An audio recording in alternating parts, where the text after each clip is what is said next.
When I was in my teenage years, a trend was sweeping the AAA games industry in an attempt to further a revolutionary design principle.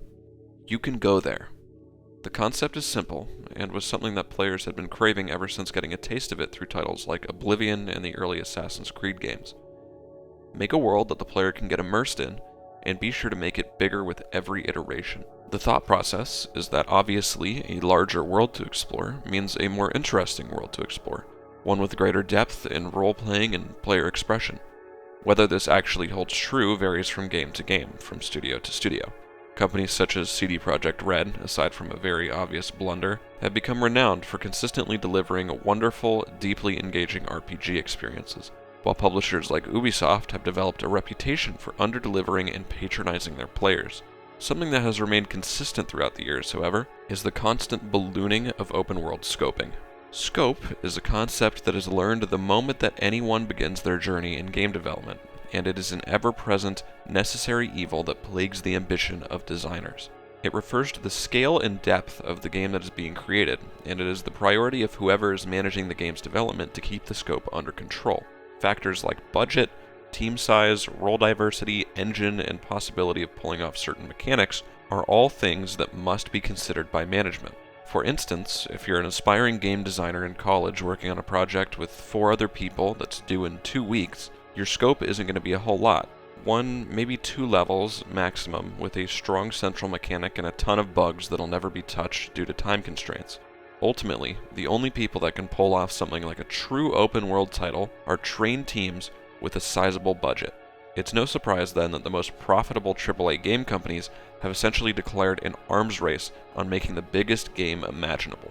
And big games we have received, especially in the past 2 years. With each subsequent open-world release, the industry's perception of the biggest game seems to be shattered, or at the very least shaken. More genres are beginning to adapt to open-world game design, such as ARPGs and CRPGs, spaces that have been largely linear and contained in the past. Studios that are beloved for their tight, concise game design are making the jump to open world, with surprising success to boot. Players seem to be loving this cadence of new boundary-stretching game releases, yet despite all of the countless hours of player expression and exploration that they offer, I can't help but shake this feeling that something's off. I recently finished my first playthrough of Starfield, Bethesda's new IP, the first original title to come from one of the companies that pioneered the genre. Throughout my time with it, as I grav-jumped from the cyberpunk pleasure hub Neon to the space cowboy town Aquila City, as I ventured from treacherous gas giant to beautiful rainforest planet, I couldn't stop thinking about how it was impossible for this game to get any larger. I only chose to complete a handful of the available side quests on offer, and only reached around level 40 by the time credits rolled. And there was still so much of Starfield that I had yet to even scrape the surface of. Exotic animal research, base building, resource farming, custom ship construction, chasing god roll weapons. It was making my head spin. These were all thoughts I had 60 hours in, by the way. All of this goes without even mentioning the plethora of things wrong with the game. From design, to bugs, to performance, to questionable advertising, the list goes on. While Starfield is no doubt huge and teeming with interesting things to do, it is simultaneously shockingly empty and vapid. The early game overwhelms the player with side quests, characters, and possibilities, while the endgame lacks any of the intrigue of the first hours, populating the edge of the settled systems with procedurally generated slop. Very similar criticism is applicable to practically every single big game that has been released in the past few years, and it is becoming increasingly concerning as more linear, curated, and complete experiences are being pushed out to much less fanfare. Brilliant year-defining titles are being overshadowed by Goliath projects with ambitions too hulking to bear in full, as easily avoidable habits like overscoping, mismanagement, and poor balancing are becoming more and more frequent. Before I get on with this video, I wanted to establish a format that I'll be trying to stick to as I write, edit, and record this script. With each of the 5 titles I'm going to be going into detail over, I'll first be discussing what about their pitch makes them unique in the crowded open-world landscape, then confirming what they actually managed to nail down, all before going back to discuss the many shortcomings each game has, plenty of them amateur in nature. Yes, that includes Baldur's Gate 3. This doesn't mean that I'm some grand arbiter of game design, by the way. Game development is one of the hardest artistic professions imaginable, and being able to make something playable, let alone fun, seems nigh impossible with how massive and diverse so many studios are. Factor in remote work due to COVID, and it's genuinely astonishing that we even have any of these games to play in the first place. While none of these games are perfect, and no rational person expected them to be, it's important as players and as critics to, well, play and critique, so that these mistakes are not made again, or worse, spoken into existence to be the standard. Everyone involved in the dialogue, developers, players, journalists, content creators, deserve better than that. So without further ado, let's get to discussing the 2022 Game of the Year, the unforgettable, irreplaceable, utterly unfathomable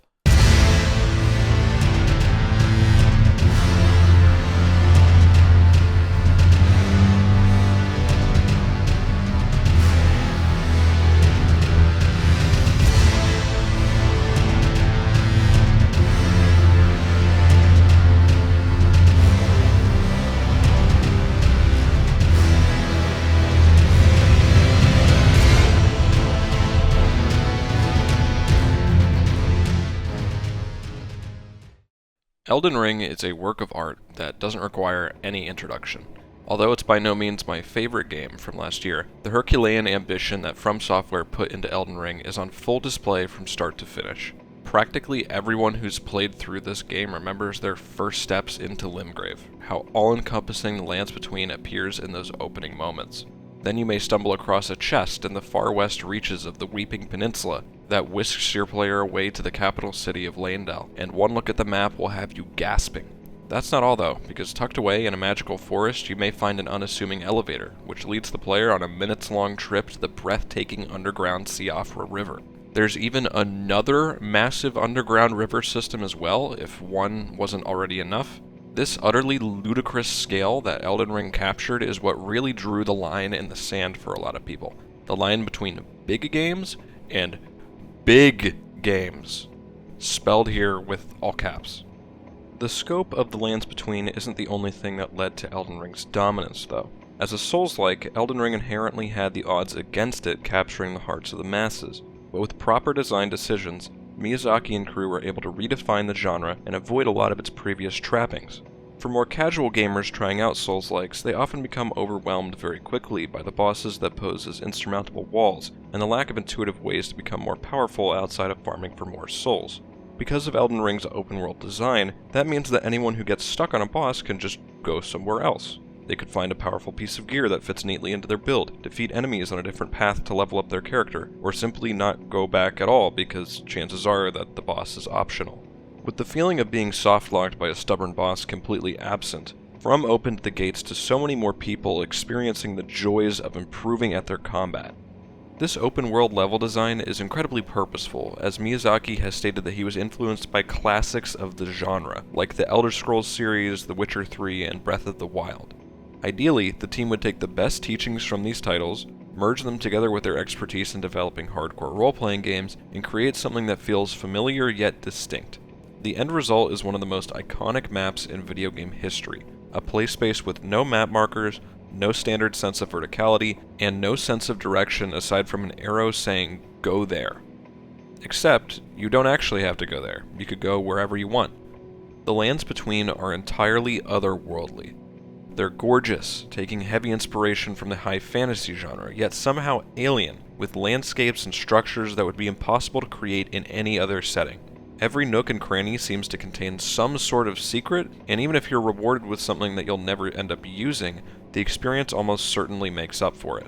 And rewards there are aplenty, rewards that embody the mythic warrior that Elden Ring strives for the player to be. Like most Souls games, there are your more typical build crafting stats, strength and dexterity for weapon wielding, intelligence and faith for spellcasting, and arcane for status scaling. What differentiates it from prior games are the accessibility and balance changes made to spells and unique weapon attacks. Spells are much more viable in Elden Ring, perhaps a little too viable, with a dizzying array of options from a simple magic missile to a massive constant beam attack. They dish out plenty of damage and can be more easily slotted into hybrid builds with the increased number of multi-scaling gear in the world, especially weapons scaling with strength and faith or dexterity and intelligence. Those same weapons are enchanted with Ashes of War, abilities that can drastically change how viable the weapon becomes.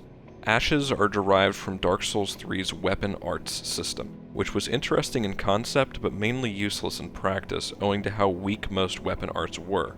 Ashes differ in that most are items that are dropped in the open world and can be combined with a weapon that accepts it. They're also significantly more powerful than their sibling, with notable ashes like Rivers of Blood and Hoarfrost Stomp practically breaking the game on launch. Not only are they absurdly strong, but they provide an addicting feeling of feedback, becoming a core part of the gameplay loop and contributing to the much looser power fantasy of Elden Ring.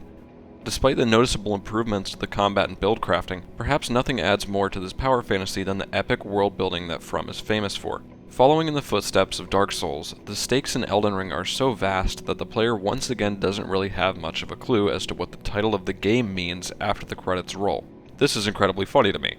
It's incredibly funny as well as being a testament to the grandeur of the writing here. Villains like Godric the Grafted and Lord Rykard, while only being a blip in the events of the story, manage to make an endless impression due to their striking art design and deep lore.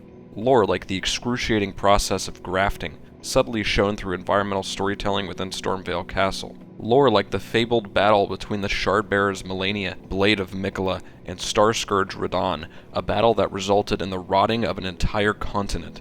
These tales, much like in other From titles, are the glue that binds the experience together, the context that adds meaning to your actions and really turns Elden Ring into an all-time, unforgettable video game. It's not perfect though. In fact, Elden Ring is perhaps one of the most imperfect gaming experiences I've ever had. Because so much of this game is oozing with ambition and passion and flavor, the shortcomings it fell into are made all the more unfortunate and disappointing. Basic fundamentals of game design are either painfully weak or flat out ignored, some of which will be repeated in every game I go into length about in this video. For starters, by far the biggest issue with Elden Ring at launch and to this day is the piss-poor balancing of, well, absolutely everything. Certain weapons, like Launch Rivers of Blood and Current Blasphemous Blade, eclipse lesser options entirely. Enemies still deal entirely too much damage, and the stingy upgrade material economy continues to shoehorn players into using only a handful of weapons. No doubt QA testing was difficult to manage and act on given the scope of the game, and Souls titles have never been renowned for their balancing, but it's head-scratching how From Software, one of the most prestigious and beloved studios in gaming, missed the mark so badly here. Boss fights, the cornerstone of FromSoft's game design, are weaker in quality than they've ever been before, largely due in part to the designer's fear of player strength and the loose structure of the open world. The sheer amount of damage that bosses can dish out is overwhelming, even when the player is at a reasonable level, with notable fights like Melania and Malekith being capable of one-shotting players at high vigor either through extremely hard-hitting attacks or unique gimmicks such as permanent health reduction. Boss enemies also tend to utilize disjointed animations and laggy attack patterns in order to force the player to memorize their moveset instead of feeling out how to deal with their behaviors intuitively. This can feel extremely cheap, too reliant on roll punishing rather than genuine difficulty, with infamous attacks like Margit's Hammer Slam being held on a single moment in time for entire seconds on end. The designers also utilize input reading more than ever before, as well as combos that react to player positioning, which in tandem can feel extremely frustrating. For example, a boss might begin a quick attack the frame after you begin an attack of your own, completely nullifying your action. This can be used in conjunction with longer combos, like Margit's ability to pull out a knife and rapidly swipe at you while backstepping if you decide to punish the slower attacks that start the combo. The final nail in the coffin is the decision to balance boss fights around spirits, which are AI companions the player can summon. While I appreciate the addition of spirits as an accessibility feature, it is treated almost as an essential mechanic in certain boss fights, as the lack of competently designed gank fights in the game forces the player to use spirits to split aggro. Spirits should feel optional, but as it stands, they still feel mandatory for anyone who isn't in the top 1% of players, which isn't where they should have landed. Altogether, this makes for fights that feel more like you're fighting a superior computer that is actively countering your decision-making, as opposed to you reading an equal opponent's decisions. Maybe the most disappointing shortcoming of all is specifically in regards to what many of us hoped Elden Ring to be, an infinitely replayable RPG. That is, unfortunately, not the case, and I'd wager that its ancestors are actually more replayable because of their linear design, not in spite of it. To be perfectly clear, my, and most everybody else's, first playthrough of Elden Ring was a wonderful, one-of-a-kind experience. Since every area was new, every dungeon had an unknown reward, it felt like there was incentive to do absolutely everything that you could, even if most of it wasn't fruitful. Bosses, while frustrating, usually still felt rewarding to beat, as it meant you could claim your reward and continue onward. The second playthrough, though, is a true test of a Souls game's legs, of its ability to hold up as a piece of art you can properly feel similarly about again. Films, books, albums, while being repeatable isn't the end-all be-all, it is more often than not what makes them so special for their fans. Elden Ring doesn't really have that trait, which is surprising considering that this seemed like the Souls-like to end all Souls-likes. On the surface, its design seems perfect for repetition, but in practice, that's not at all the case. Set spawn points for items makes completing dungeons seem like a huge waste of time and energy if you're going for a specific build, which removes so much of the spectacle that makes a first playthrough unique. Bosses can either be entirely avoided or become massive roadblocks given their aggravating design. These two things alone can mean that the player is completely ignoring a majority of the content in the game, which defeats the entire point of playing the game in the first place. Prior Souls titles don't have this issue. Since much of the game is required, you're experiencing practically the entire game every time you play it. Replaying Elden Ring feels like an exercise in not playing the game, which feels fundamentally wrong for something that is begging to be seen in full. You might think that I hate Elden Ring for my tone in that latter end of the section, but I don't. I actually think it's a pretty fantastic game, one that completely redefined ambition in the industry, but one that deserves to be criticized just as much as any other. Its importance cannot be understated, and ironically, despite its numerous influences, chances are that it will be held in an even higher regard than them as time goes on. Coincidentally, one of those influences appears in spirit in this script, living vicariously through the appearance of its acclaimed sequel,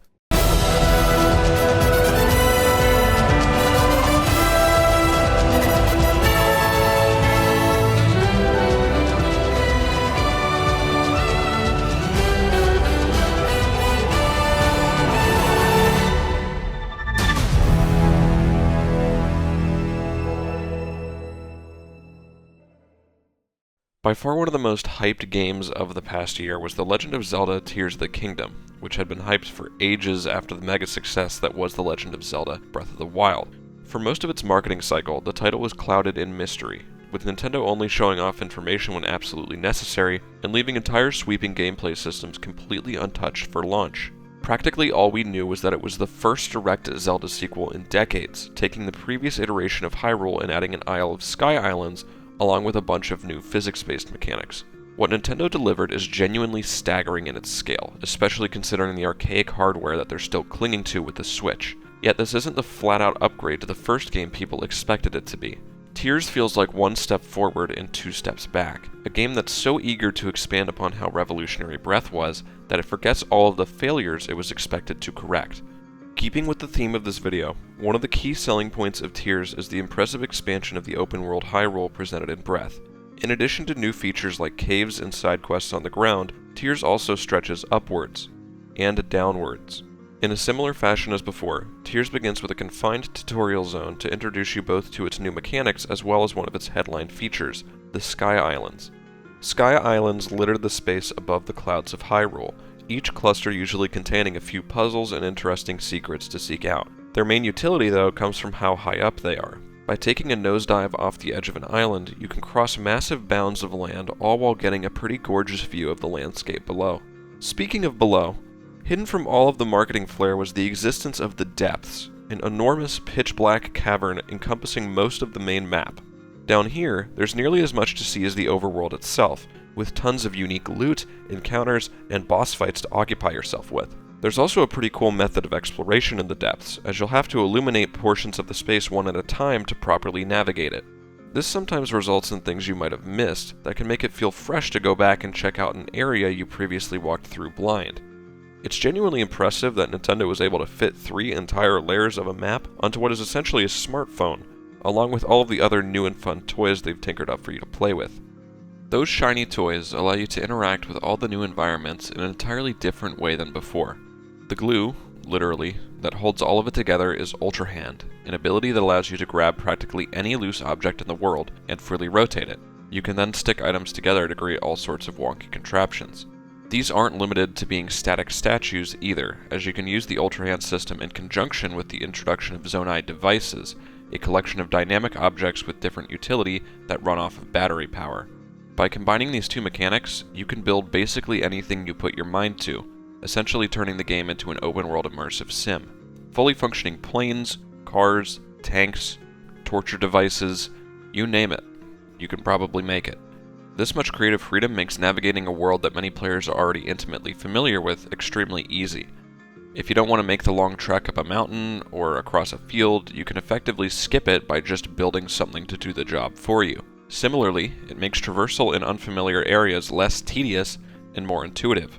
Instead of stumbling around the depths running into rot and herds of strong enemies, you can simply tape together a hovercraft with a spotlight on the front to see where you're going. The same thing applies to the Sky Islands, just make a plane and fly to your heart's content, landing at whatever interests you the most. To complement Ultra Hand, there's also Recall, which allows you to reverse an object's movement in time. If an important part of a build rolls away from you or careens off a cliffside, you can regain control of it with Recall.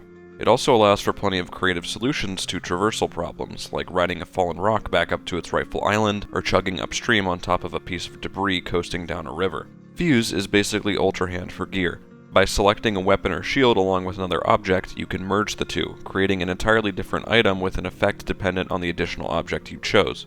This can be as simple as providing a hefty boost to durability and power, or as nifty as making a rocket shield to act as a portable elevator.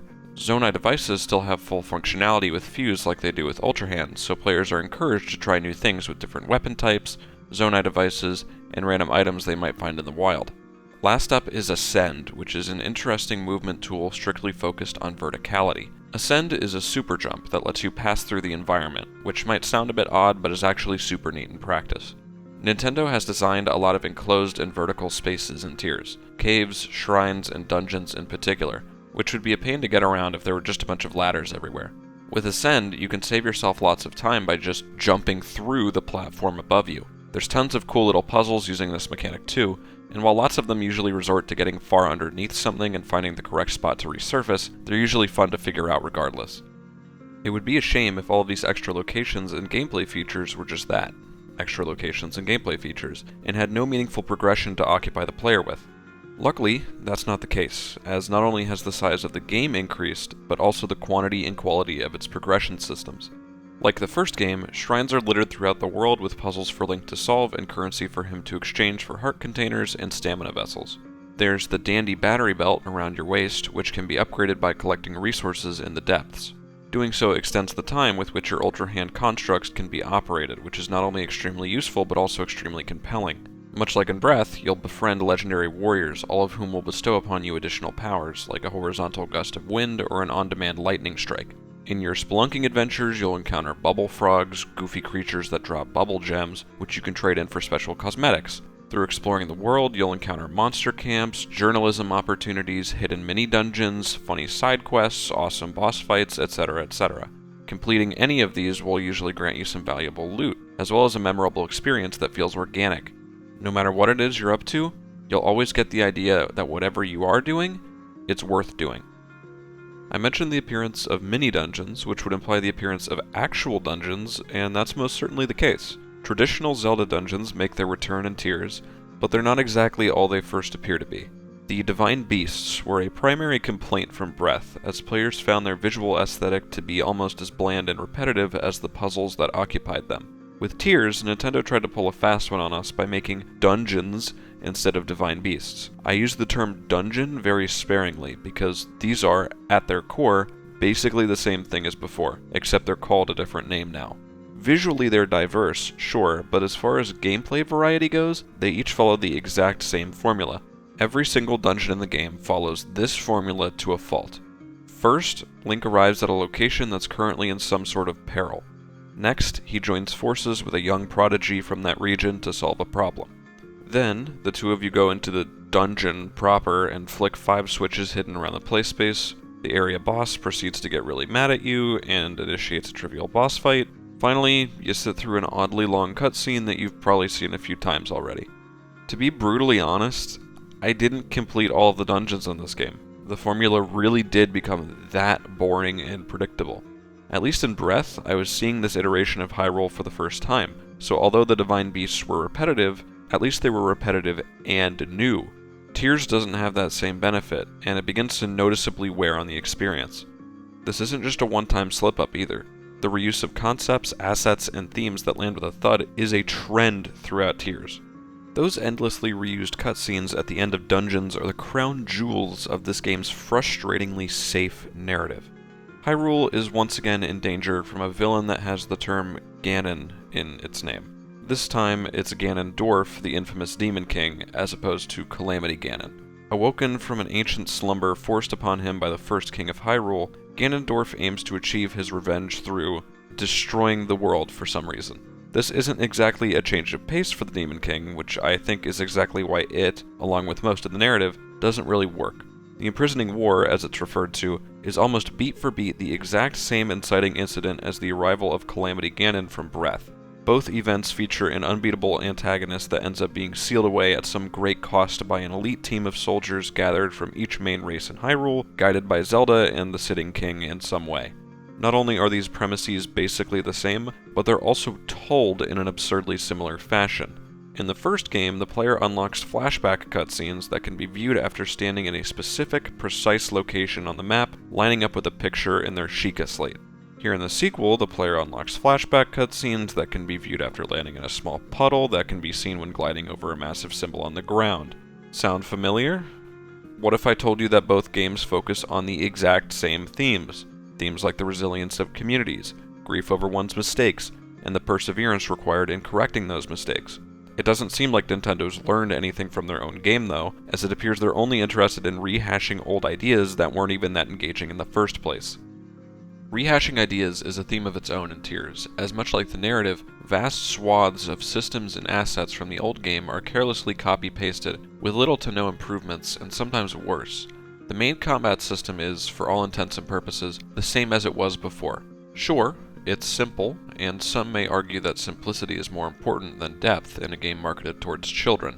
Regardless, not giving players anything past basic sword slashes, shield guards, and bow shots in a game that will take most people upwards of 60 to 70 hours to complete is a pretty tough ask. Doing that twice? Open-world Zelda combat is simply just played out at this point, and it's only been present in 2 games, which speaks volumes about how weak it was to begin with. Gear is another huge area of rampant reuse in Tears, and not in a positive way. Out of the 36 armor sets in the game, only a third of them are new, with a staggering 24 armor sets returning from Breath and its subsequent DLC packs. These armor sets are direct rips as well. No new functionality or changes to their models are evident, as you'll be using them in the exact same situations as you would in the first game. This fact particularly stings when you consider that armor is the go-to reward for longer side quests and more in-depth secrets. Being given an armor set from Breath, one you probably didn't even use in the first place, for completing a really interesting puzzle definitely dampens the feeling of completing it.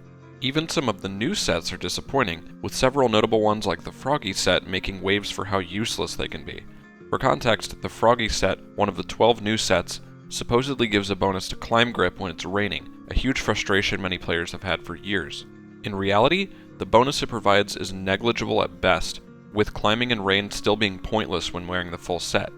Other new armors like the Charged, Ember, and Frostbite sets, which provide damage boosts in harsh weather, are also not particularly useful given their specific use cases. Just like armor, weapons are largely untouched, with an overwhelming amount of design and development going towards the fusion system instead. In fact, most of the weapons you'll find will be rusted, with even lower base durability than their non-rusted counterparts. This essentially forces you to use the fuse mechanic for every single weapon you pick up, which makes it feel less like a cool decision you make with certain weapons, and more like something you just have to do because the developers told you to.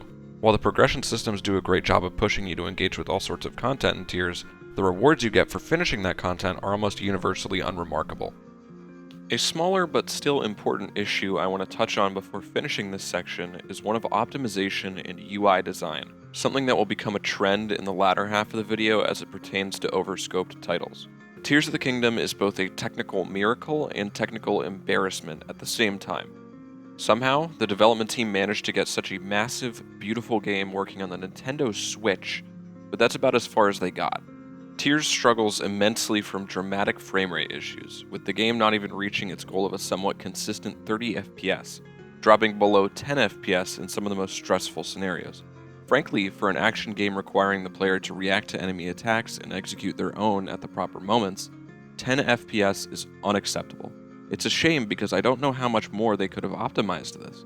It was developed for the wrong console, held back by subpar hardware. It really does just boil down to that.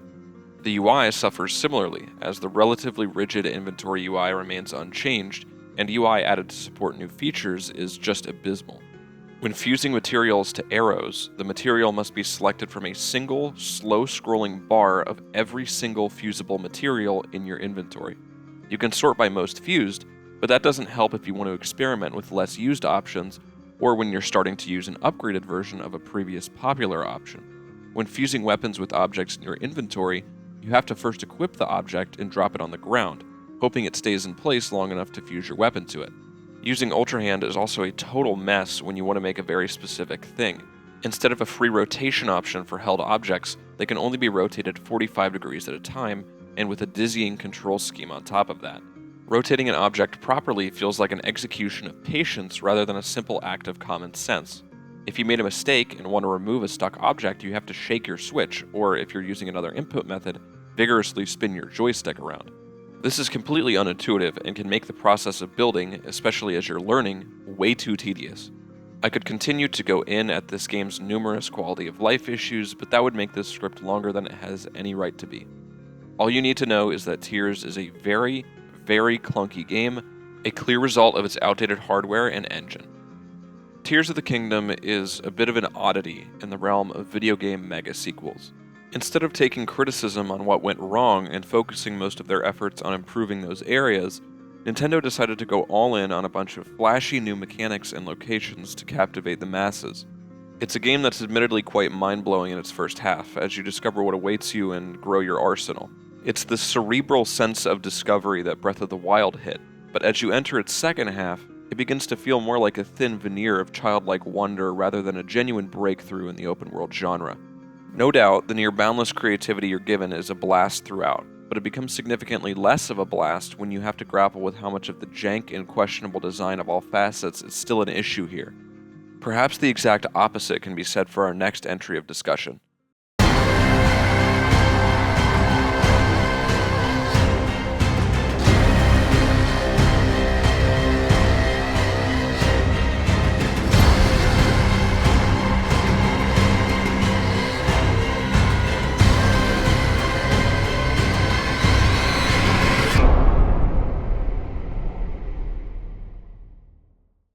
Diablo is a franchise that's no stranger to sequels. The fact that Diablo IV isn't even the fourth entry in the series should tell you enough about that. Blizzard has had decades to iterate on and perfect the gameplay systems of the most popular ARPG series in the world, and that tradition continues in 4. Amidst all of the horrific and concerning scandals that have plagued the company for the past few years, the overwhelmingly positive public reception to Diablo IV as a video game should be a testament to just how good it is to play. Yet, for those who haven't gotten the chance to do so, you might be wondering, why is an ARPG of all things on this list of massive, overscoped open-world games? ARPGs, for the uninformed, are a largely linear genre of games that are primarily about grinding out the same dungeons over and over again for marginally better loot in a relatively static and non-social world. Well, 4 is incredibly unique compared to its relatives in the genre, as it's actually an open-world game, and not just an open-world game, but an extremely social, almost MMO-light experience. And a damn fun one at that. Diablo IV begins with character creation, and with character creation, class selection. There are 5 classes to choose from here, each covering their own power fantasy. Barbarian, for those who want to run straight at their enemies shouting. Necromancer, for those who want to raise an army of the dead. Sorcerer, for those who want to mutter devastating elemental invocations from a distance. Rogue, for those who want to raise their APM and strike with precision from the shadows, and Druid, for those who want to play a more hybrid style between shapeshifting and spellcasting. No matter what class you choose, you'll probably enjoy yourself, as class design is a masterclass on all fronts in 4. As you level up, you'll earn skill points, which can be used to acquire new abilities or upgrade existing ones on your ever-expanding class tree. each class has a few distinct playstyles to choose from out of the gates, with abilities that synergize together based on commonalities such as keywords and clearing up weaknesses. For example, all classes start with a basic attack, and each basic attack has its own clear function. Barbarian can spec into the more single-target-oriented Bash, the bleed-focused Flay, the dual-wielding Frenzy, or the all-around Lunging Strike. From there, a Barb can upgrade their basic attack stats, choose between one of two dynamic modifiers, or continue adding skills to their hotbar. While basic attacks usually pertain to reliable damage output and class resource gathering, other skills can use up your resource to unleash massive damage, some might be passive effects, and some are even ultimate abilities on a long cooldown that can wipe out dozens of enemies with little effort. As you continue to build your character, you'll notice yourself getting just a little bit stronger with each piece of the combat puzzle connecting. This means that you're always pushing on, hounding for more skill points, one step closer to becoming some sort of omnipotent god on the battlefield. And when you finally hit that point, that moment when your build becomes fully online, you'll be met with the absolute joy that is solving the question of your playstyle. Build crafting is much more than selecting nodes on your class tree. Gear is what makes the world go round in ARPGs, and gear is another strength of 4. Per usual, you have your basic, common, and magic rarities, which provide little to no bonuses beyond increasing your damage resistance. However, above those leveling rarities are the 2 build crafting rarities, which you'll start to unlock in the latter half of the campaign and into the endgame. Legendaries will have a handful of additional minor stat boosts, which can be crucial to boosting your damage and uptime, as well as a major legendary effect. These can significantly buff or alter how a part of your build works, allowing you to combine abilities and keywords that you couldn't before. With the right setup of legendary gear, you can turn yourself into a nigh unkillable demigod, choosing the strongest skills and aspects of your gameplay to min-max. Saying that reaching this point is satisfying would be a gross understatement, especially with how difficult the game could be early on. Beyond legendaries are uniques. Think something like Destiny's exotic rarity. While legendaries can have their effects cut out and pasted to another legendary, uniques are static and carry even more ridiculous effects. If legendaries power up and alter your build, uniques completely throw it out the window and change it, with attributes that are almost entire styles of play in of themselves. My personal favorites are the Druid uniques, which can permanently turn you into animal form, along with buffing all of those corresponding skills, or turning skills that were previously elemental spells into animal form skills, gaining all the benefits that come with them. The best builds combine the strongest legendary effects with the most synergistic unique gear, and eventually, you'll be able to completely decimate dungeons of enemies that are dozens of levels above you without much thought. The sheer amount of buffs, bonuses, and synergies all playing off of one another from a carefully crafted build allows for number crunchers and grinders alike to get their fill out of Diablo IV. And not just once, but upwards of 5 times. Slowly building up a character wouldn't be nearly as fun if it weren't for the truly impeccable sound design and game feel work that has been done in 4. Diablo has always been a franchise on the forefront of these things. After all, ARPGs are typically very simple and relaxed, so it's not exactly a surprise that nothing has changed. However, that also doesn't mean that it shouldn't be acknowledged and praised, because hot damn, 4 feels really satisfying to play. Each class appears to have their own sound design ethos, reaching into that power fantasy and amplifying the auditory feedback of it tenfold. Necromancer is a great example, as every time you raise a corpse, you can hear the brilliant crunching of bones and crushing of vital organs. Every spear you throw lands with a gratifying skewer, the slickness of a sharp blade effortlessly piercing through flesh and cartilage. Your golem stumbles across the battlefield with earth-shaking bellows, causing the ground to crumple beneath its overwhelming weight. Constantly, seemingly with every press of a key, agonizing gasps ring out and echo in your ears, more souls entering the air, waiting to be molded into mindless puppets to do your bidding. Combat in 4 sounds like a cacophony of pain, the one shared aspect of each class's sound design being the disgusting scattering of gore every which way.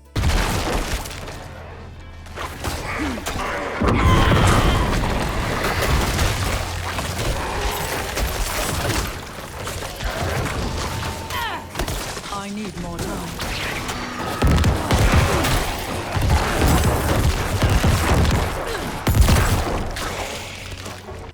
The game also just plays flawlessly. Optimization is a non-issue, perusing through menus is relatively easy, and bugs are essentially non-existent. This isn't the standard in the game's primary genre either. ARPGs and adjacent genres like looters and MMOs typically launch as horribly unoptimized, buggy messes with tons of QA and balancing issues.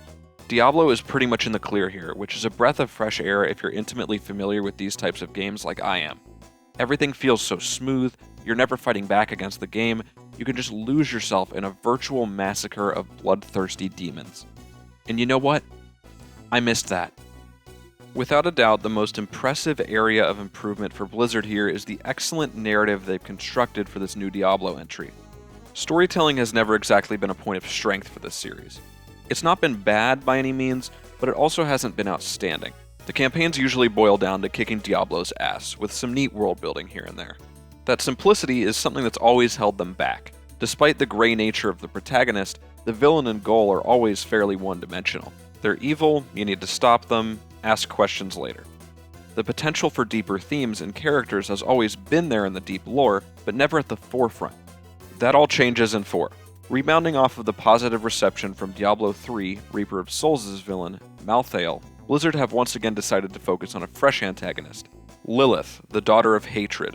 That spooky Daughter of Hatred title simply means she's the daughter of Mephisto, the Lord of Hatred, and one of the 3 prime evils in the Diablo universe. That also means she's extremely important, and unlike her uncle Big Bad Al Diablos, she has a surprising amount of depth. Lilith seeks to prevent the annihilation of humanity, prophesied by her son and first necromancer, Rothma.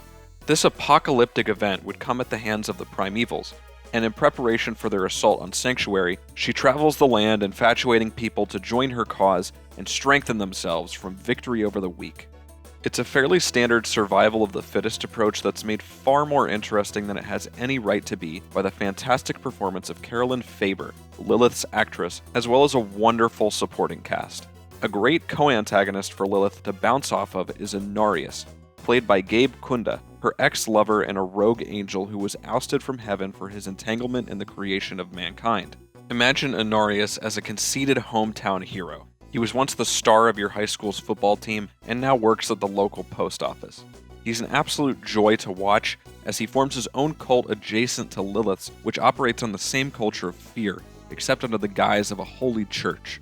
His selfishness and disregard for human life make him even more repulsive than the main villain at times, and his eventual comeuppance is equal parts disturbing as it is gratifying. Lorath, Donin, and Neal are all wonderful companions in your journey, each offering their own lessons for the protagonist. Lorath is an old, drunken Haradrim who somehow is able to act as a great role model and pillar of wisdom for the party. Donin is a long-lost friend of Lorath, a former Haradrim who left his life studying magic to become a legendary warrior, at the cost of many lives that continue to haunt him. Neal is an enthusiastic young woman who wants to become a great hero one day, but is burdened by the actions of those surrounding her. All of these co-protagonists do a great job of grounding the story and showing the human cost of the bloody war you're fighting, complete with some really standout voice acting from all of them. Lorath is voiced by Ralph Ineson, Donin by James Good, and Neal by Judy Alice Lee. They all do a fantastic job of expressing a wide array of emotions and character moments, and deserve praise for their performances. In totality, the campaign experience in 4 is a pleasant surprise and manages to be memorable in a year full of top-tier competition. Without spoiling, the ending of 4 is a bit open-ended, which neatly allows Blizzard to slot in their live service model. A live service model that isn't working out particularly well for the game, and has led to plenty of turmoil in the community. 4, unlike other games in the series, operates on a seasonal model, a live service content structure that has been made popular through online multiplayer games like Fortnite and Apex Legends. In a seasonal model, small updates are released in short intervals, typically a couple of months, with more major content releases being yearly.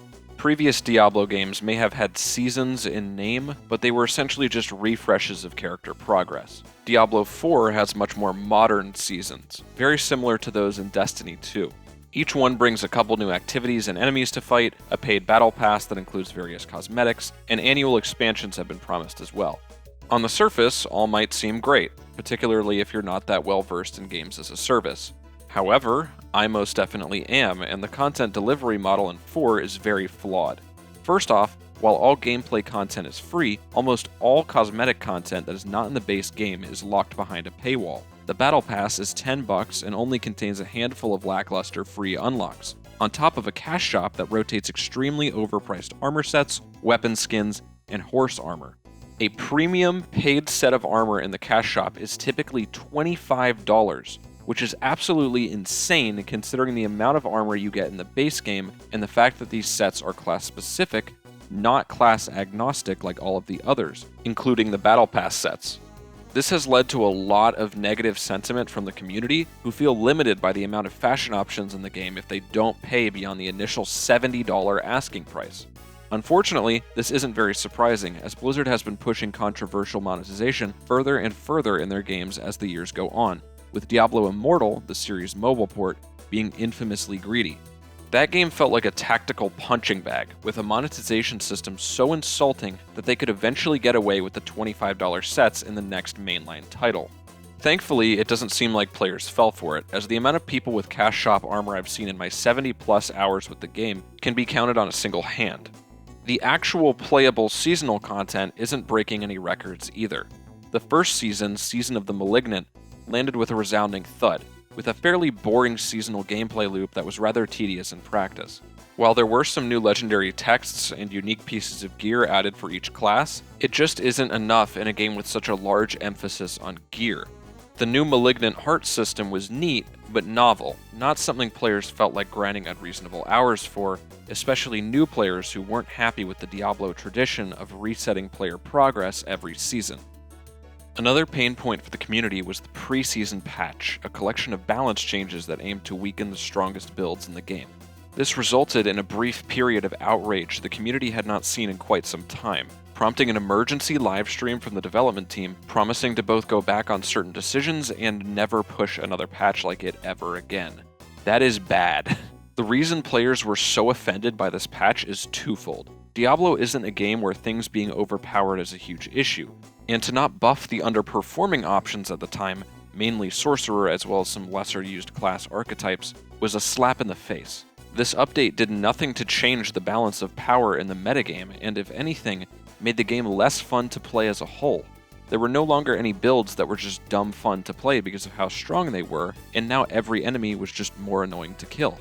Balancing in 4 has not been great so far, and that's a common issue with live service games. When you boot up the game every day because you're a dedicated player, or are giving it a spin after a long break, you should be able to choose whatever class and whatever build you want and just enjoy yourself.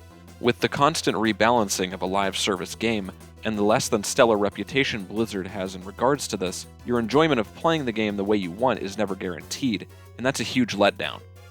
The chance that you're one of those returning players, or just not logging in at all, is growing increasingly likely in the absence of a major expansion revitalizing the core content in Diablo IV.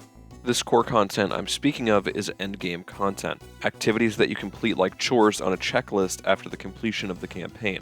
They're typically pretty low effort, high reward, and can be repeated as much as you want, albeit with the possible inclusion of a timer that decides when they're accessible.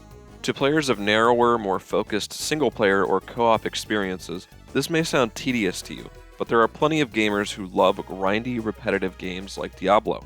Enjoyment in these games comes in the form of leisure, the facade of player improvement through massive stat increases and tangible gear bonuses. You might think you're making strides in your skill, but in reality, Diablo is mostly a numbers game, a test in the player's knowledge of its min-maxing systems.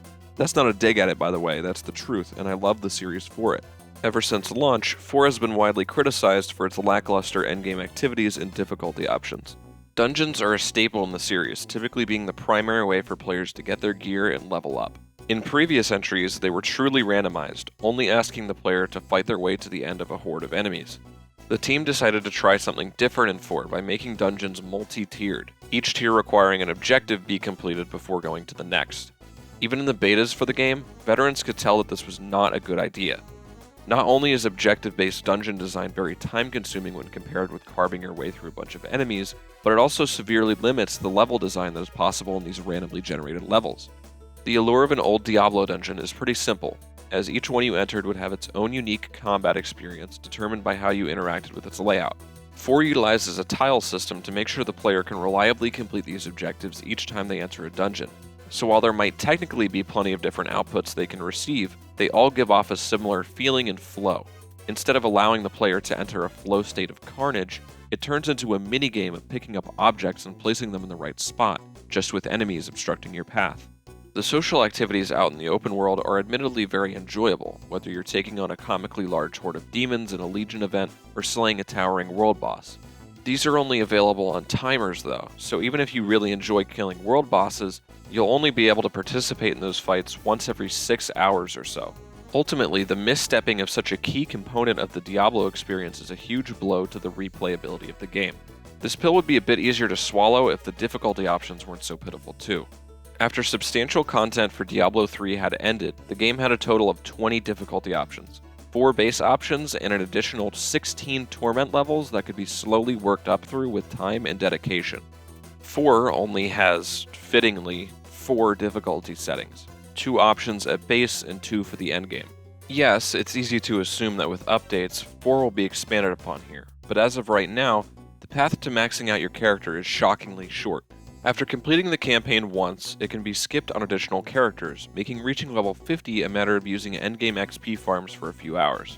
After that, you can bump up to Nightmare, reaching the low 60s in another few hours, and gain the necessary gear to get to the final difficulty, Torment. Once you're at Torment, you can collect a few uniques, upgrade your Paragon tree to an acceptable level, and you're done. After about level 70 or so, there's very little left in the game to challenge you, and that's a damn shame. At the time of writing the concluding paragraph for the Diablo IV portion of this script, the BlizzCon 2023 opening ceremony just finished up, and with it, a reveal for the first expansion, Vessel of Hatred. It includes a brand new, never-before-seen class, which is always a great thing to hear, as well as a continuation of the base game's narrative with new locations and gear, as to be expected from such a release. There's also going to be more updates throughout the year, one of which will include new content for level 100 characters, which is promising for giving players a reason to play more of the endgame. However, as I've learned time and time again, live service is a whole different beast than your typical boxed copy video game. Promises are just promises, and time will tell if the promised features are as enticing and well implemented as Blizzard insists they will be. It's weird talking about a game like Diablo IV in a video like this. I'm supposed to be dissecting these games, talking about what works, what doesn't, the amateurish pitfalls that overscoping can lead to. I've loved my time with this game, and for what it is, I think it's absolutely worth yours.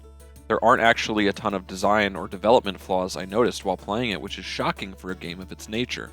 But that's the thing. The pure nature of it being a live service title is the fundamental flaw.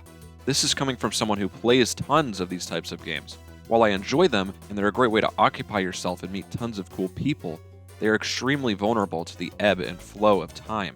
Instead of reaching a point in development of crystallized near perfection, Diablo IV is cursed to an eternity of simply being a really good video game, most of the time. Would its fate be different if it were more like its earlier ancestors? Would it have been the perfect sequel to Diablo II? We'll never know.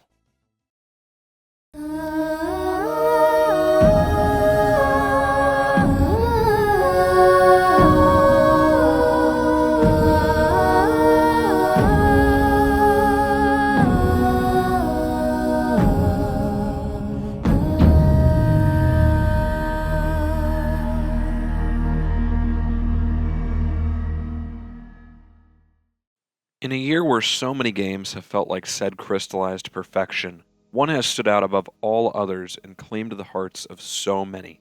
It is, undoubtedly, going to be considered the game of the year by an overwhelming portion of gamers, journalists, and award institutions. A game so vast in its scope, so complex in its systems, so deep in its character and player interactions, it single-handedly led to a resurgence never before seen in the CRPG genre. I am of course talking about Baldur's Gate 3. Baldur's Gate 3 was supposed to just be a footnote in the release schedule of 2023, a game that had been in early access since 2020. People knew the game was going to be good, as it belonged to a beloved franchise and was coming from an equally beloved developer, Larian Studios of Divinity Original Sin fame. What people didn't expect were the sweeping perfect scores it would earn from games publications, and the record-breaking concurrent player numbers it would receive on Steam. It's not going to come as a surprise when I tell you that Baldur's Gate is a good game. Great, even. But I feel like a lot of its best aspects are being missed in the endless discussion surrounding it. What's even more surprising to me, though, are some of the baffling mistakes that Larian have made, some of them core gameplay features that people seem to just be choosing to ignore. That's not me trying to be a contrarian either. There are some fundamental missteps here that I think not so subtly tarnish this game from being a perfect RPG experience, and in order for us to learn from them, they must be acknowledged. Let's start with the good though, and there's quite a lot of it. Baldur's Gate 3 is absolutely enormous, and despite its size, the world feels lived in, cohesive, and complete. For the first time in this video, the game itself doesn't feel dragged down by its team's ambition, rather amplified by it. As an extension of the world-famous Dungeons & Dragons tabletop series, it's only proper that Baldur's Gate is as grand as possible. D&D campaigns are long, expansive, and epic, sometimes taking well beyond 100 hours as lengthy individual sessions over dozens of weeks. To emulate this feeling, BG3 takes place over 3 separate acts, each with their own many hours-long subplots to work your way through.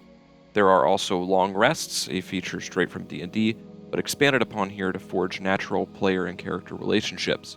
The combination of the act structure with more frequent dedicated resting opportunities makes your adventure feel like a true journey, like a D&D campaign would. This also goes without mentioning the sheer length of the game. If you have any investment in these characters at all, you're probably looking at upwards of 100 hours, making BG3 one of the longest video games ever made. Each act has multiple areas spanning what feels like miles from end to end, with loads of hidden areas and dungeons thrown in the mix to keep you attentive. Quest lines last hours upon hours, with the possibility for the player to run into several more as they complete the original. As you learn more about your companions, even more paths open up to you, making navigating this impossibly large world flat out dizzying. Dizzying in the best way, mind you. There is no higher praise for a CRPG than feeling utterly lost in the endless boundaries of its world. BG3 is a tour de force in narrative design and writing, something that's enhanced by just how much time you get to spend with its characters and the world they live in. You can start your playthrough as a custom character or one of the established origin characters, waking up in an Illithid prison ship that's under attack with a tadpole implanted in your brain. You'll meet a few of the core cast members as you fight through the vessel, ultimately crashing it on the shores of the Sword Coast, where you'll begin your journey proper. Act 1 sees you and your party grasping at straws for a solution to your brain parasite problem, meeting all sorts of different people in a myriad of different social classes and situations. Nobody lets their guard down for you immediately, so you're encouraged to take your time to let these characters blossom. There are enough personalities in the main selection to make a party that fits both what you want for your gameplay and your story. There's Lae'zel, a fearsome, narrow-minded Githyanki fighter; Shadowheart, a loyal, cautious elven cleric; Asterion, a scandalous vampiric rogue; Gale, a playful, cheeky wizard; Will, a courageous, misguided warlock; and Karlach, a boisterous, lovable tiefling barbarian. Each of these characters have so much depth in their writing, to their voice acting, to their animations, everything. It's easily one of the best casts in the last decade of gaming, and it's very difficult to portray why that is in a short piece of a review. In addition to that stellar main party, there are important guest characters that can be temporarily invited to join you, and often play key roles in the story themselves. These optional members are also excellent, and can even be romanced just as the central cast can, which is a nice extra detail that makes them feel just that much more complete. Beyond those are your normal NPCs, which you'll meet plenty of to form long-lasting friendships with. Friendships that pay themselves off many times over throughout the campaign, so you'll always feel incentivized to talk to almost anybody and everybody you'll stumble across. The game does a great job of adding stakes to the story as well, stakes that will make you fear for these characters' lives and well-beings. Anyone outside of the main cast can permanently die at any moment, especially if they find themselves in combat alongside you. So you always need to be thinking carefully through your decisions, planning what you think will work out best. It's a narrative design style filled with consequence, and that's such a refreshing change of pace in a genre that is so often filled with forgiveness and leniency. BG3's story doesn't hold your hand, but it still doesn't forget the basic courtesy of inviting you in. Larian also makes sure to invite you into BG3's extensive character customization and build crafting systems, which are absolutely top-notch, even with the high expectations CRPGs and tabletop games typically garner. BG3 offers 12 different class options, as well as multi-classing, which if you've watched my Remnant 2 video, you know I have a particularly soft spot for. This means that you can combine the best aspects of 2 different classes, as well as indulging in a more specific role-playing identity. Certain classes also have various subclasses, which can grant additional passive abilities, dialogue options, and spells.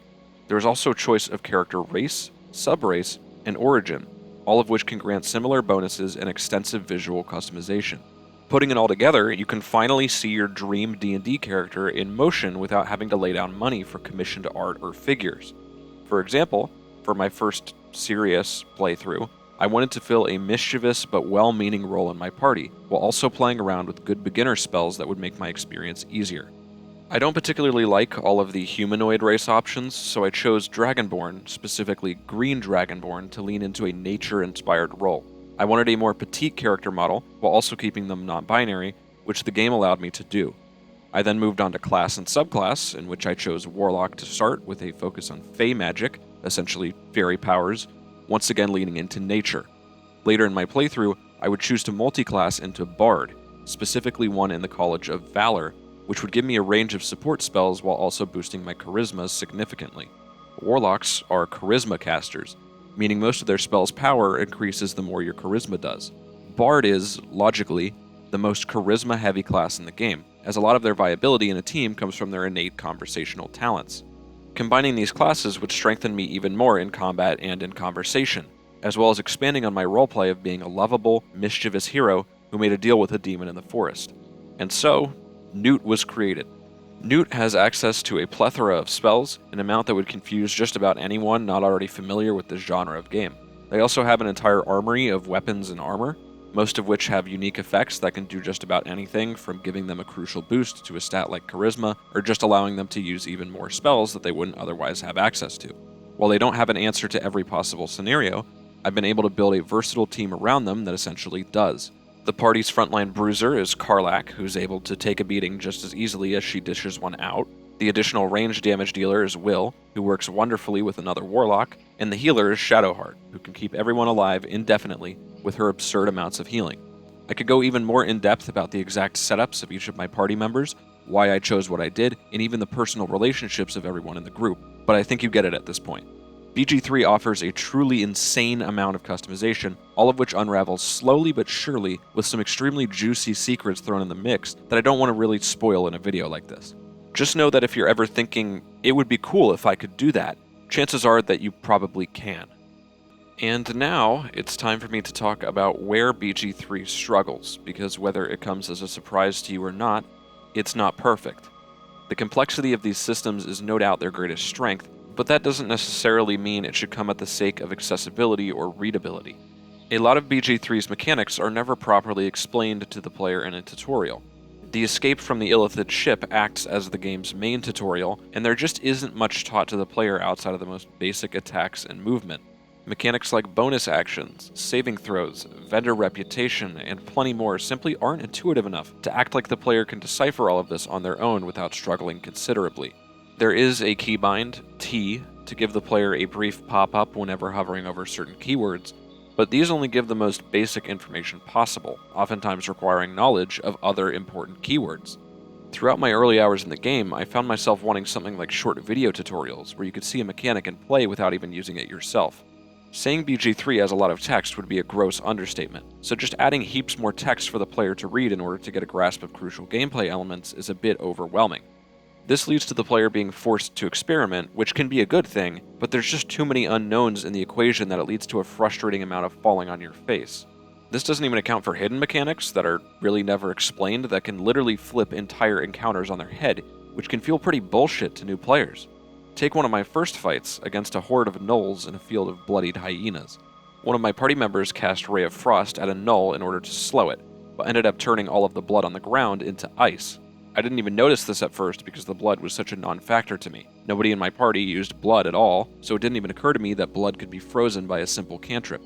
I moved my front line forward and, to my surprise, they slipped on the ice, falling into a prone position. Needless to say, they got blown up on the same turn due to all of the free hits the gnolls got in. That early in the game, losing a party member that early in the fight, it was over before it even started. Of course, I eventually got through enough of the game that I became fluent in its many systems and can now enjoy myself to the fullest. I fear for new players though, as I still feel that not enough attention went into making the new player experience as seamless as it definitely could be.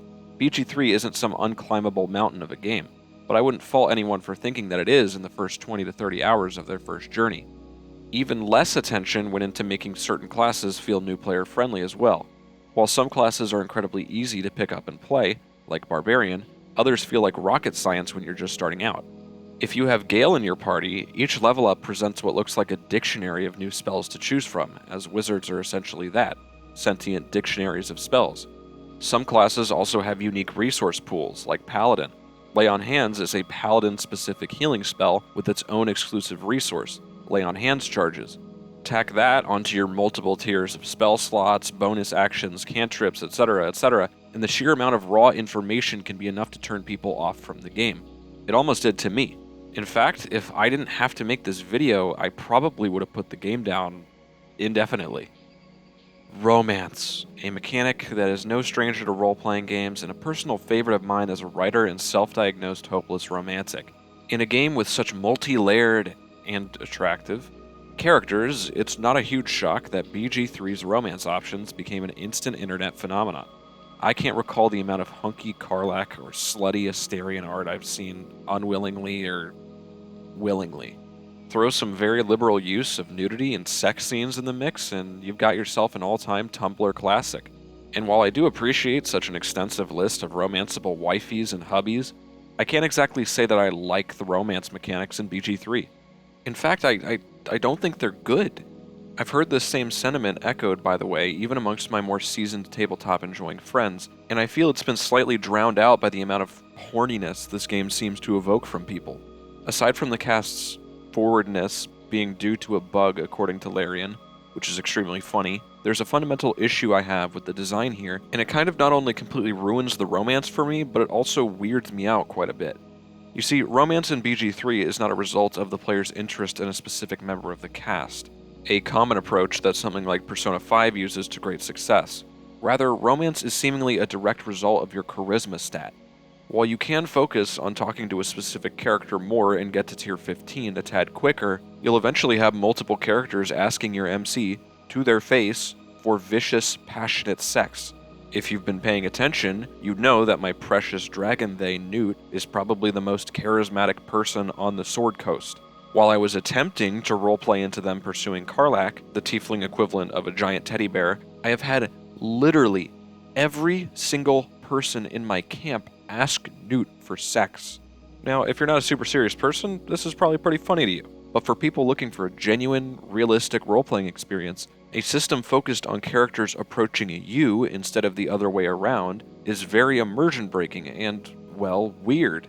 Cheating is bad is not a controversial statement, and approaching someone you already know is in a loving relationship for sex is an equally uncontroversial one.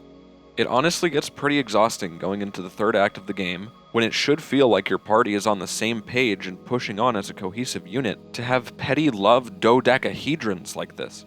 Maybe I'm just taking this more seriously than it should be taken, but as someone who cares a lot about game design and romantic writing, it's a real shame that BG3 works like this. It's even more of a shame considering that the writing here is impeccable. The tension and chemistry that the protagonist has with each romantic interest is genuinely convincing, palpable even. I believe that Newt and Karlach would be great for one another, which makes a side character like Halsin asking for a little hanky-panky after the couple has their first real date that much weirder and cringe-inducing. In spite of all the praise I've had for BG3's awe-inspiring size, there's actually a major game-ruining issue that hasn't entered the discourse surrounding the game until recently as a result of it. As I mentioned before, BG3 had been in early access for years, a conscious decision from Larian to polish and optimize the game as much as possible for its 1.0 release. This has been a largely successful move. The game's first act, which was the content available in early access, runs wonderfully on as low as budget PC specs. The second act is also mostly pretty smooth, including spectacle encounters with dozens of units on screen. Unfortunately, the game's third act sees a nosedive in performance, to a near unplayable degree. At this point in the game, your party is entering Baldur's Gate proper, an enormous city filled to the brim with civilians, complex geometry and activities to get lost in. It is beautiful, but one of the most unoptimized gaming experiences I have ever had. I'm running an NVIDIA RTX 4070 with an Intel i7-10700K processor, which is not a shabby setup in the slightest, and my frames would frequently drop below 30 in the city. The gameplay you're seeing is with PureDark's DLSS 3.0 frame generation mod, which, if you're computer illiterate, basically means I paid for a mod to get double my frames or more. Even with this mod, I can still drop below 60 fairly frequently, which is genuinely baffling. This wouldn't be a huge issue on its own, as BG3 doesn't demand pinpoint accuracy or knee-jerk reactions from the player, but what makes it worse is the disgusting amount of input lag to your actions. You may notice that when I input an action, it takes at least a second for my character to actually perform said action. This lag is exponentially more noticeable when you're in the pilot seat playing the game. Not only does it feel awful and look super choppy, but it actively makes the already drawn-out turn-based combat sequences even more time-consuming. Fights that should take at most 10 minutes turn into 20-plus minute ordeals because of this input lag, and that's only considering combat. This still shows up when conversing with NPCs, so even your conversations will have a noticeable lack of flow to them. I absolutely understand that the city is a lot more technically demanding than the rest of the game. Acts 1 and 2 were not only play-tested more, but they're also in fairly remote, rural areas with less going on. But this amount of jank is just unacceptable, and it has genuinely made me put the game down for a bit because it's so irritating to put up with. It feels rushed, a result of overscoping, clear as day. It doesn't matter that it was in early access for so long. If the largest chunk of your game runs like it's being played on a hamster wheel, is it really worth it? I simply don't know if I'll experience the ending to this adventure because of it, and I can't imagine the amount of people who are in the same boat as me. Well-optimized games are becoming increasingly hard to come by in the industry, and if titles like BG3 are allowed to get away with it, I don't have much hope for the future in this area. Baldur's Gate 3 is an absolutely wonderful game at its core, and I firmly believe it's going to win Game of the Year at the Game Awards because of that. Larian have done everything in their power here to make the scope of this game its greatest strength, and I think they've mostly succeeded. I say mostly because, as I've explained, there are some blunders here that I think really drag down the experience as a whole. Blunders that could have been avoided had the game been given more time in the oven and looked at with a bit of a closer lens in some key areas. It's not a perfect game, but it's probably the closest a development team has gotten to making something clearly overscoped look reasonably polished, and for that it has to be commended. Somehow, though, it isn't actually the most fun I've had with a game of this scale this year. I know that sounds ridiculous, but if I'm being completely honest, I enjoyed myself a bit more with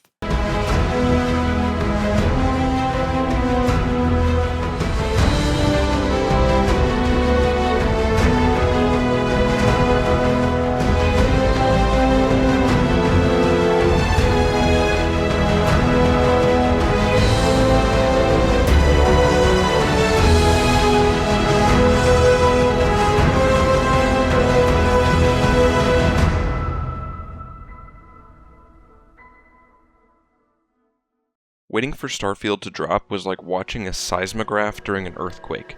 The amount of conflicting feelings the gaming community had surrounding this game were basically dead even. For every excellent presentation or piece of news the game had, there was another concerning leak or weird marketing decision being made. It felt like millions of people were standing with bated breath for the review embargo to lift, to see the next iteration of Bethesda's storied history with boundary-pushing games. When the reviews were finally let loose, the general sentiment was surprisingly positive, and when players got their hands on it, again, surprisingly positive sentiment. Bethesda was back, done with their drought of underwhelming releases.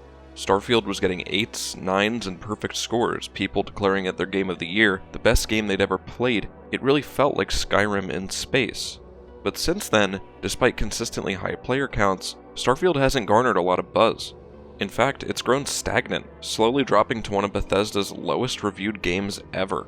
How could a game that is supposed to be infinitely replayable, a bona fide space simulator, with thousands of planets and moons, dozens of curated side quests, and limitless possibilities, be received more poorly as time has gone on? Perhaps more importantly, is Starfield even a good game? And what can we learn from it? One of my favorite things about Starfield is that it really does stay true to the promise of being a space simulator. However you interpret that is up to you, but I don't know if there has ever been a video game that has felt as massive as this game does. There are bigger games, sure. No Man's Sky, one of the titles that Starfield is compared to the most, is all procedurally generated, allowing for what is effectively an infinite number of planets. That's all it is though, procedurally generated. Starfield has plenty of procedurally generated worlds, yes, but there's just enough handcrafted content scattered around the settled systems that it feels a lot more substantive than its siblings in the genre. Starfield has 3 tiers of content. At the highest level, there are excellent, curated main quests, planets, and cities that could be entire games within themselves. At the level below that, content is still man-made, it just is a bit lower in importance, things like side quests and space stations. At the lowest level, you have your procedurally generated content, things like moon bases and caves that you can explore to your heart's content. What really sells it all are those first 2 levels, making the lowest tier of content blend in a lot more. A prime example of this is the planet Jemison in the Alpha Centauri system, the star system closest to our own. On Jemison is the capital city of New Atlantis, a place absolutely teeming with things to do from main quests, side quests, vendors, and sightseeing. New Atlantis could house a small game in and of itself, but as you venture outside the city, you'll find that Jemison itself has plenty more to offer. Jemison is one of the few planets in the universe that is inhabited by a large amount of fauna and flora, including interesting wildlife like parrot hawks, coral bugs, and cutterheads. These animals are a really neat mixture of procedural generation and art done by hand, as the bases of their design were made at random to keep a solid alien structure, then added to and polished by Bethesda's art team to appear less jarring. They're also a perfect transition to the truly procedurally generated content which you'll find in the open world, things like bandit outposts that are now tropes of the genre. This content is fine, by all means, just compelling enough to keep you exploring when it comes up in your main campaign. What makes it work though, and not feel like the entirely ham-fisted focus of the game, is the quality of the content surrounding it, making it more difficult to discern what is scripted and what isn't. This formula of hierarchical content is repeated many times across the galaxy, continuing to feed the player's thirst for discovery shockingly well. Contrary to what you might believe, space isn't the end-all be-all of a space simulator. Starfield is an RPG, so there needs to be an impressive amount of player expression to fill that space with, or else you're just playing a lousy flight sim. Luckily, Bethesda understood the assignment, and Starfield is, as Todd Howard promised, basically Skyrim in space. You'll be introduced to the game with a 2001-inspired monolithic acid trip, leading into a robust character creation tool.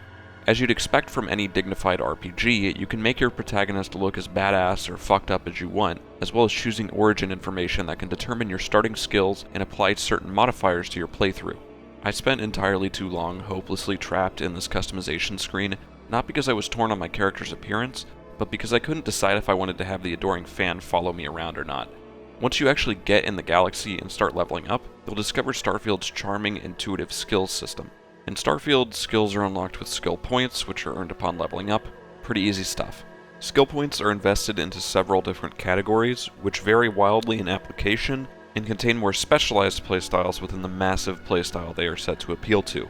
These can range from exploration-focused science skills to dialogue-focused social skills, and so on. Combat skills are obviously for those who want to take a more run-and-gun approach to the game, but within the combat umbrella there are tons of things you can hone in on. You can invest points into weapon archetypes like assault rifles, shotguns, and the like, or invest points into individual ammo types like physical ammo, energy ammo, or particle ammo. As more points are put into a skill type, you'll unlock more powerful and interesting skills, like improved limb crippling or hipfire effectiveness if combat still tickles your fancy. The way you progress skills is also super simple, a breath of fresh air that both tests you in that particular skill while not feeling pointless or annoying. In order to get to the next tier of a skill, all you need to do is practice doing that particular thing. If you want more shotgun upgrades, get kills with shotguns. If you want to get better at pickpocketing, pickpocket people. This might sound like common sense, but it's something that more games nowadays seem to be getting wrong in their attempts to take up more of the player's time. It's so nice to play a game that wants to challenge me a little bit, but respects my time while doing so. It's also worth mentioning the impeccable work that the art team has done in making these skills visually appealing to the player.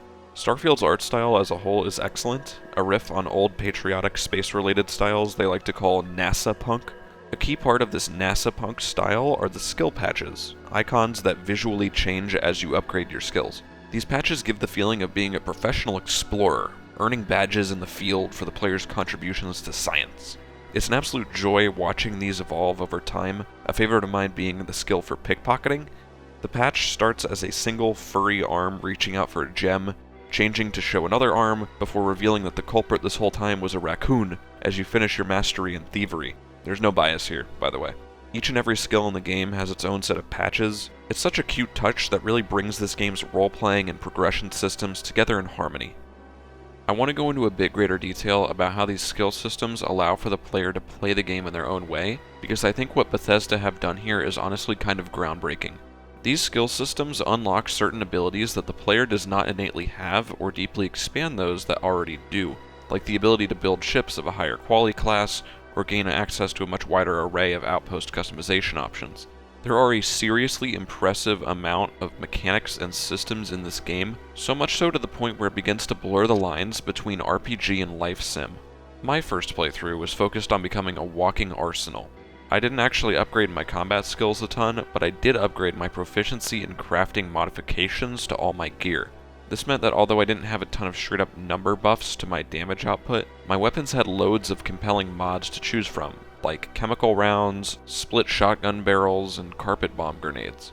I could also modify my spacesuits more extensively, increasing my carrying capacity, certain resistances, even unlocking the best booster packs in the game. I also had a small focus on social skills such as commerce and pickpocketing. One of the coolest parts of the game for me was when I gained the innate power to mind control other people through an experimental implant I had inserted into my brain during the Corpo side quest in Neon. This is one of the last skills available in the social tree, and I just got access to it early on for free because of my choices. But that's just my playthrough. Somebody else's could be vastly different, almost like we're playing two separate games. To give an idea of how much Starfield has to offer, there are entire skill trees and economies based off of base building, animal research, plant research, ship construction, weapon modification, gear modification, ship combat, boots on the ground combat, conversation efficiency, out of conversation efficiency, economics, etc., etc. So when I say that this is a space simulator, I really mean it. There are systems that exist outside of this framework too, like romance and real estate, that further extend the game's life sim elements.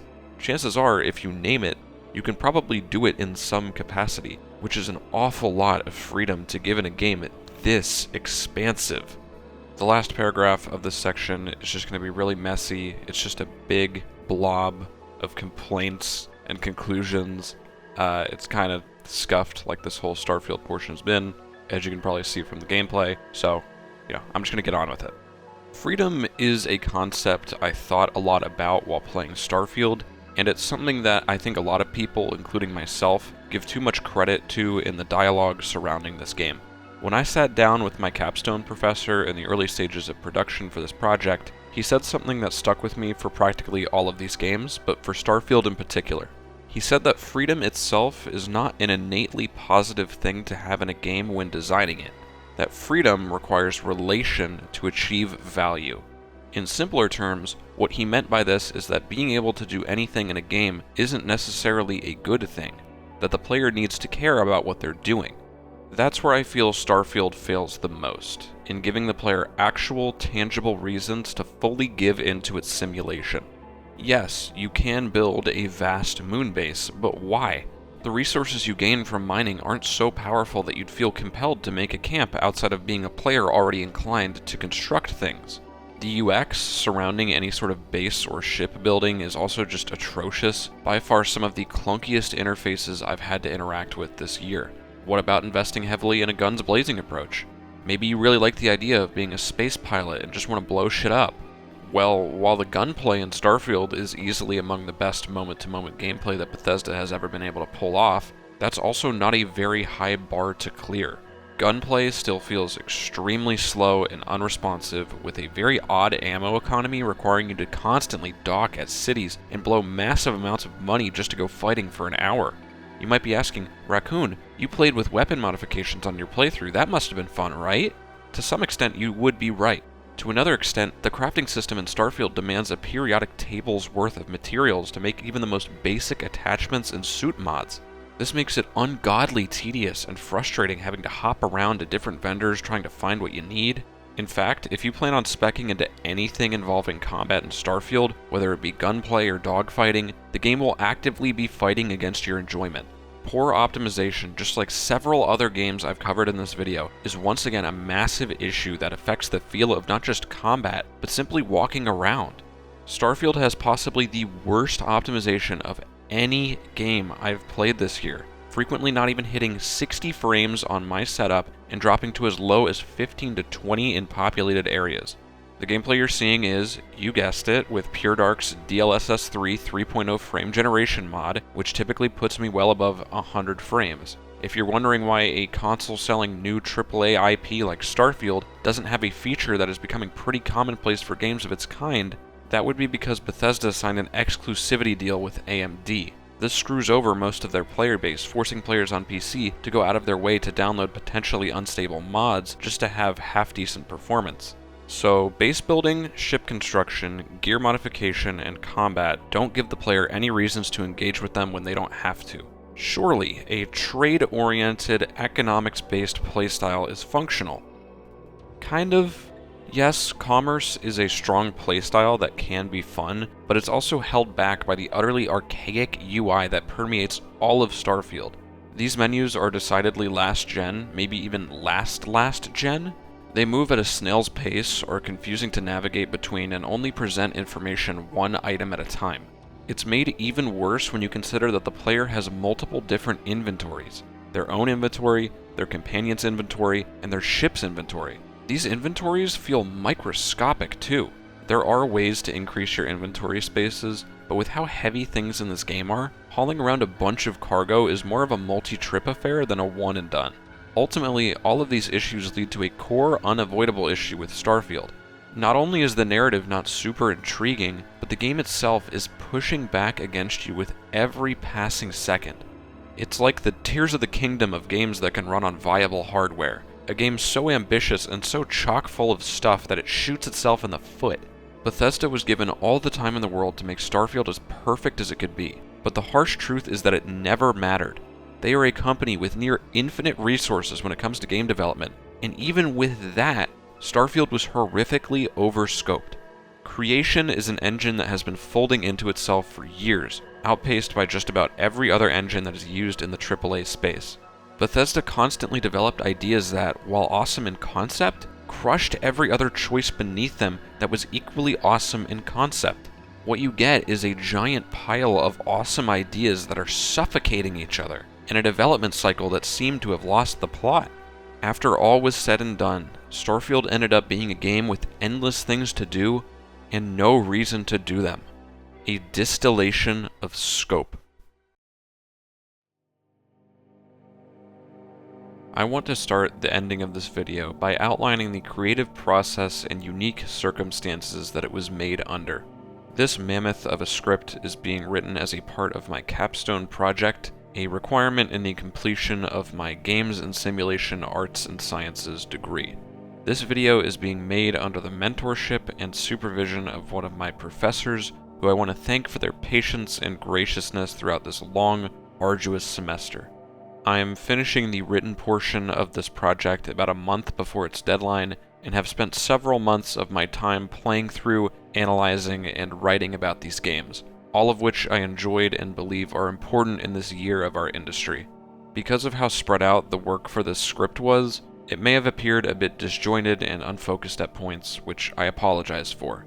It may have even come through in my voice, because I recorded this on 2 different setups because of Thanksgiving break. I apologize because I aim to make the best content possible, not just for this channel, but in my field of study. The next month or so will be spent capturing dozens of hours of gameplay footage, recording and editing my voice, then putting it all together. In totality, this project will have taken hundreds of hours to make, and I sincerely hope you've enjoyed hearing me ramble about something that I found substantive enough to produce a capstone on. It really does mean a lot to me. I hope to return to making consistent, quality video content after my planned graduation in late December. Thank you. Game development is one of the most difficult, emotionally draining professions that anyone can decide to pursue, so it's a miracle that any of these games made it through to completion in the first place. The developers behind these titles should be praised for their effort and expertise, because on top of the miracle of these games releasing, there's the additional miracle that all of them are pretty good. It's gotten me worried though, the ways that these games could affect the landscape of the industry, the types of bad habits that they could instill in devs and management. They also have a tendency to dominate the news cycle for months on end owing to how intense the hype around them can be, making it even harder to find a safe release period in this already oversaturated market. It raises a slew of great questions that we should be asking ourselves. How will AAA mega games affect the indie space? Will expectations for optimization shift? And perhaps the most important question of all, do we really need all this scope? That last one has been held in stasis in my mind for months now. Do we really need all this scope? It's not a redundant question. I'm asking you, the viewer, because I'm not 100% sure of the answer, and I don't know if I ever will be. Part of me really enjoys having games like these. Games I can sink crazy amounts of hours into when I just need to shut down and get immersed in something other than our terrifying world. For a whole 2 weeks this semester, when I should have been working on the script for this video, or applying to jobs, or just being productive during one of the most crucial times of my life, I spent most of it on the Sword Coast and Baldur's Gate, not living my life, but the life of Newt, a badass, charismatic, half-dragon spellcaster. It's embarrassing to say that, yeah, but it's true. And dare I say that I enjoyed those 2 weeks, despite the glaring neglect for my mental and physical health. Yet, ignoring the fact I could have spent my time better, I also feel like I could have been playing a game I enjoyed even more. I love Baldur's Gate. I think it's a great, decade-defining work of art, but it's far from my favorite game this year, if barely even scraping into my top 5. It's not even the biggest feeling game I've played this year either, and that calls back to scope as a fundamental concept. This year I played Armored Core 6, a considerably smaller and narrower game. Through AC6's art direction, music, and design, it managed to feel so much larger than life. To achieve that, it didn't need an unrealistic scope, it just needed proper execution. Alan Wake 2, my personal favorite game of the year, managed to strike a similar chord. It's a game about art, criticism, self-loathing, existence, so many concepts that are handled so beautifully and with such vigor that it couldn't not be my favorite game this year. It only lasted 20 hours, but those 20 hours made me feel so much smaller than I ever did exploring Baldur's Gate, or any of these other games. So I go back to the question again, still not redundant, but explored a bit further now. Do we really need all this scope? Ask it to yourself. Ask it in the shoes of a developer, in the shoes of a filmmaker, of an artist, of a novelist, of a musician. Does a game being longer make it better? What about a movie? A gallery? A book? An album? That one is a little redundant. Obviously not. But if a work of art's goal is to overwhelm, does being longer make it better? Would Armored Core 6 or Alan Wake 2 be better if they were larger? Would Elden Ring be better if it was smaller? What about Starfield? Is all of this scope just an excuse to get lost in experiences we already enjoy for longer? Are we fruitlessly chasing the perfect game, knowing that a perfect game isn't possible? I'm sorry that I don't have many answers to a lot of these questions, but I hope that you think about them, not just in gaming, but in all forms of art. Thank you for watching.